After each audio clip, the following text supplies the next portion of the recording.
Hello everyone, मैं भरत राजपूत आप सभी का एक बार फिर से स्वागत करता हूं हमारे चैनल ओरिजिन क्लासेस स्टार्ट में। आज मैं लेके आया हूं पीवाईक्यू सीरीज का थर्ड लेक्चर, जिसमें हम डिस्कस करेंगे 2 मार्क्स के क्वेश्चंस 2023 के पेपर के। तो हम शुरुआत करते हैं पहले क्वेश्चन से। If √2 is the given as a irrational number, then prove that 5 minus 2 √2 is an irrational number। तो ऐसे क्वेश्चन आपका एक जरूर आता है, किसी भी पेपर में आप उठा के लिख लें किसी भी साल, तो एक क्वेश्चन आपको ऐसा जरूर मिलेगा। तो हम इसको सॉल्व करते हैं।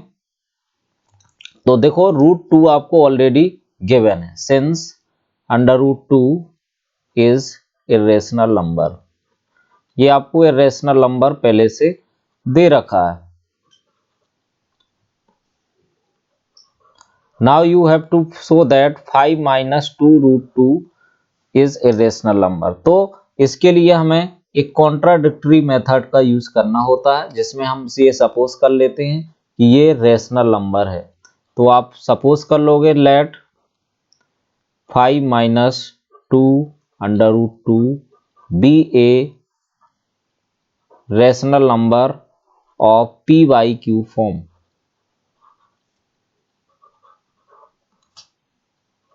PYQ फॉर्म मान लो या AYB की फॉर्म मान लेंगे। PYQ form where P and Q are coprime, P, Q are coprime. ये सभी में लिखना है आपको। कोप्राइम इंटीजर्स आप जानते होंगे, जिनका HCF या कॉमन फैक्टर 1 होता है। Coprime integers and Q can not be 0, ये आपको लिखना है। So if they are co-prime integers and it is rational number, so we can write this 5 minus 2 √2 as P by Q।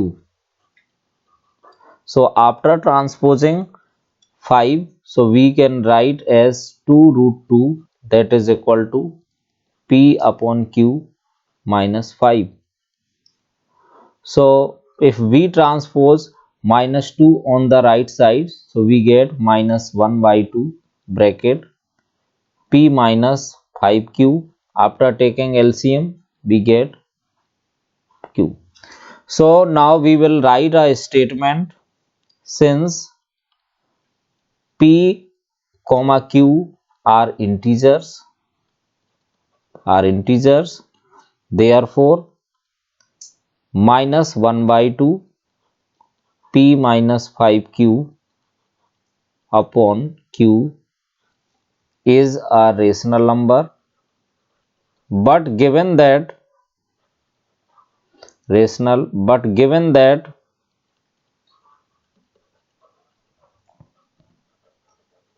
क्या दे रखा है, √2 is irrational number। ये हमें पहले से दे रखा है, ये √2 आपका इरेशनल नंबर है। So therefore LHS cannot is equal to RHS। It means it contradict our assumption। contradict का मतलब होता है इसका अपोज कर रहा है। contradict that √5 minus 2 √2 is irrational number, is rational number।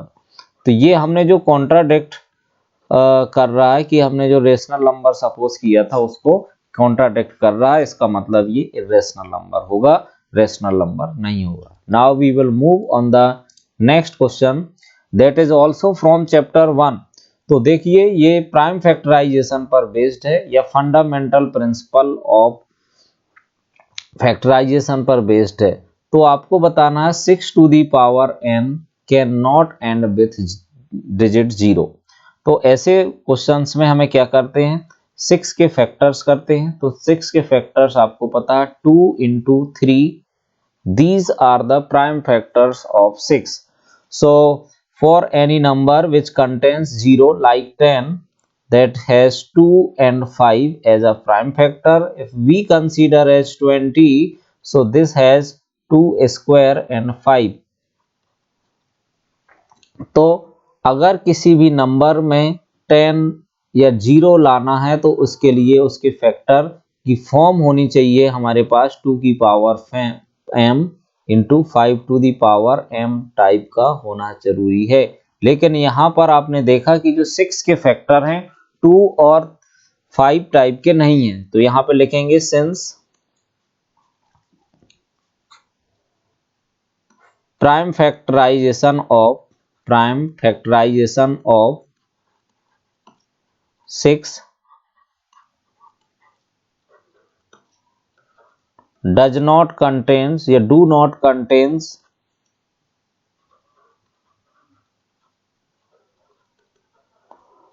2 and 5, it has only 2 and 5,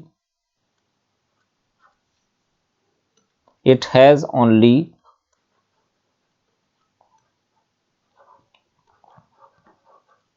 2 but not 5, so it cannot end with 0, ये and 0 से नहीं होगा।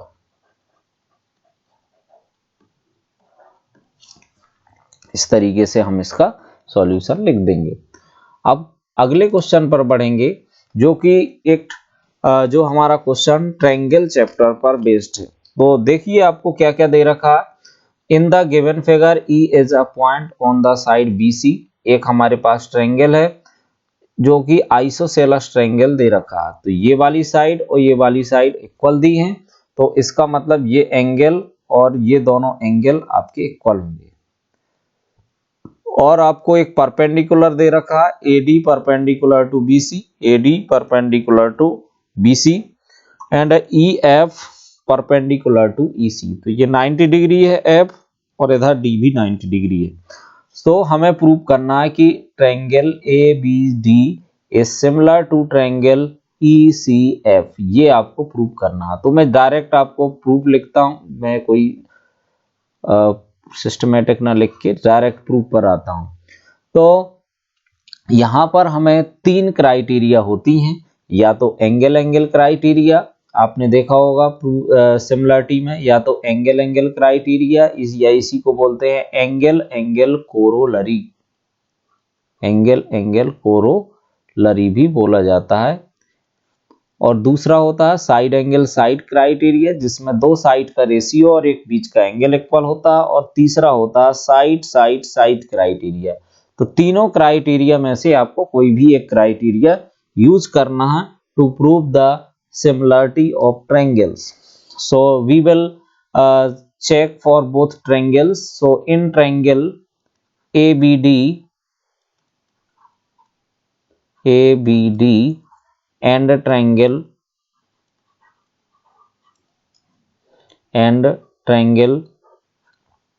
ECF.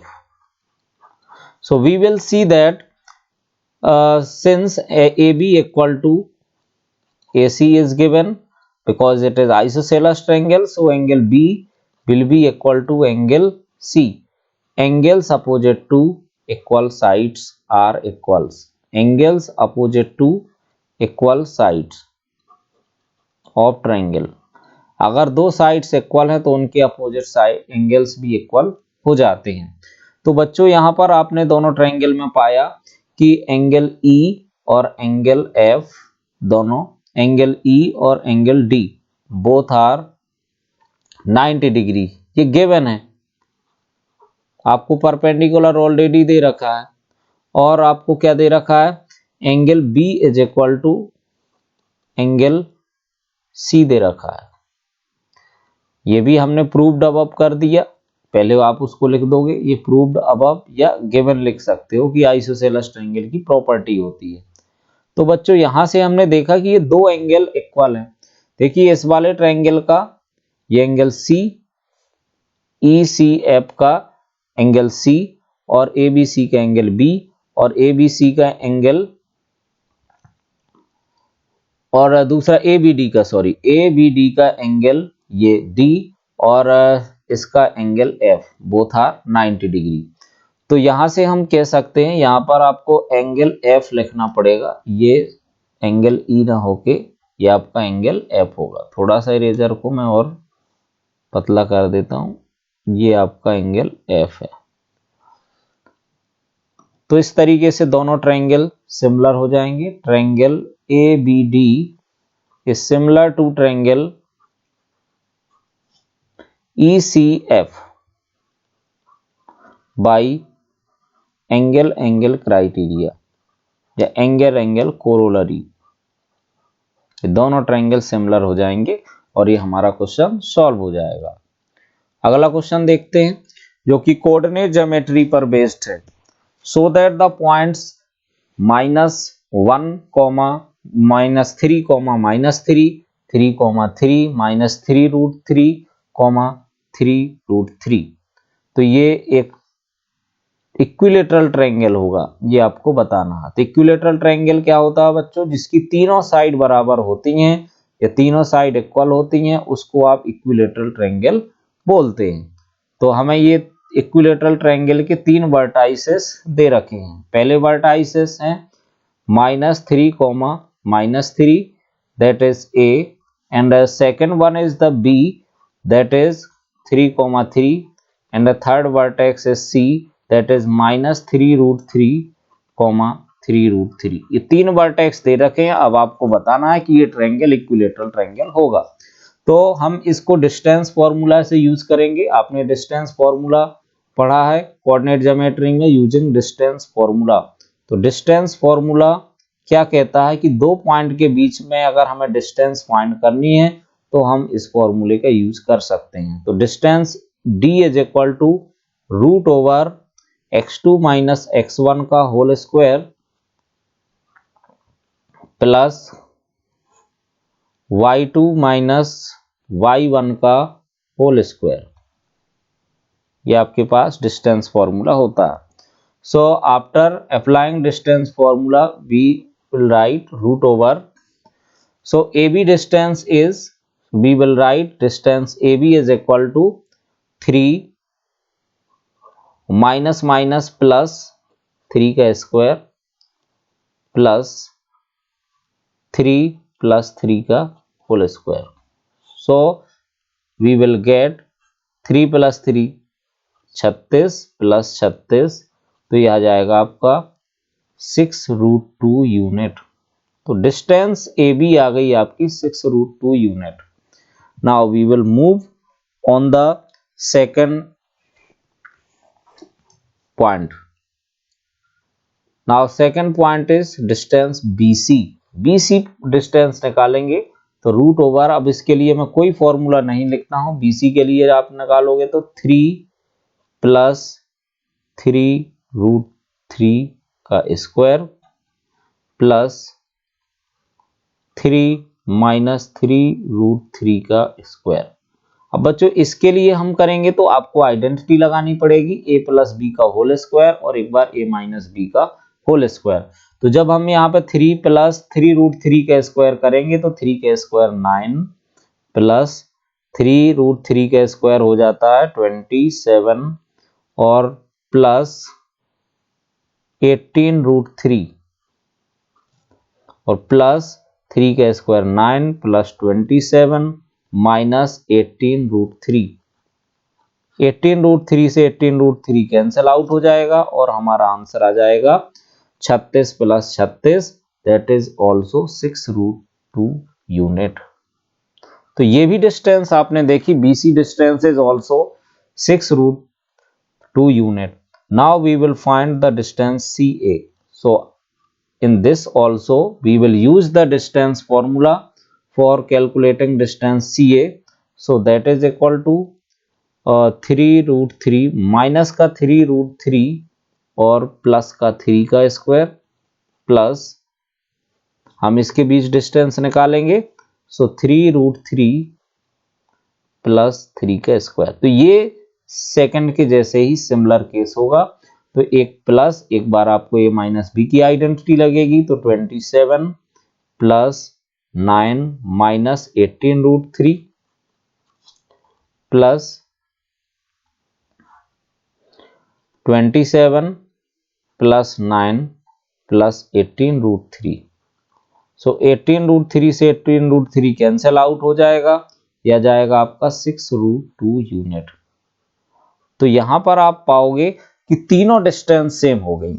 So from here we can write that AB equal to BC equal to CA। So therefore triangle ABC is equilateral triangle। ये बच्चों आपका equilateral triangle हो जाएगा। Now after that we will move on the fifth question। So fifth question says that a circle is touching the side BC of a triangle ABC at point P and touching AB and AC produce at point Q and R respectively। So you have to prove that AB equal to 1/2 of perimeter of ABC। तो बच्चों यहां पर आपको इस perimeter को prove करना है कि AQ equal to half of perimeter of ABC, या इसको दूसरे शब्दों में ऐसे भी प्रूव कर सकते हैं कि AQ इज इक्वल टू, या 2 times of AQ is equal to perimeter of triangle ABC। आप इस तरीके से भी इसको लिख सकते हो। Now the solution is for this, you know that the tangents from exterior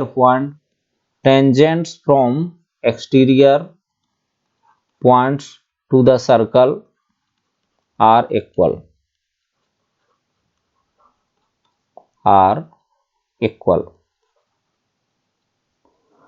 तो अगर सर्कल से एक्सटीरियर पॉइंट से हम टेंजेंट्स कैलकुलेट करेंगे तो वो हमेशा इक्वल होती हैं। सो यहां से आप देखोगे कि टेंजेंट AQ किसके इक्वल हो जाएगा, AR के इक्वल होगा, और BQ इज इक्वल टू हो जाएगा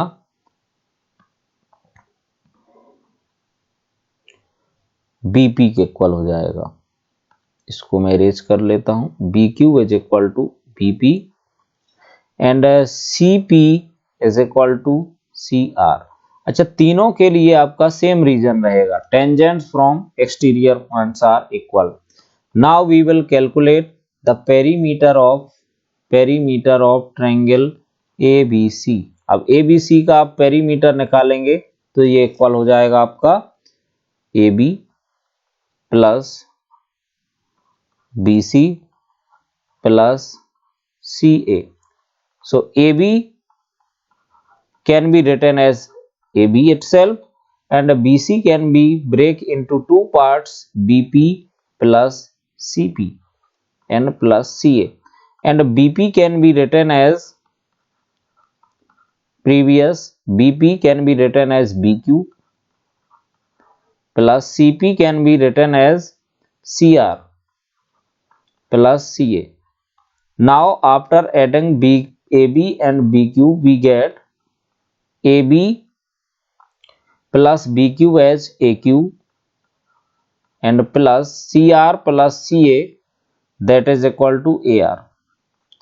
तो यहां पर जो पेरीमीटर ऑफ ट्रायंगल है वो आपका हो गया AQ plus AR, means length of both tangents.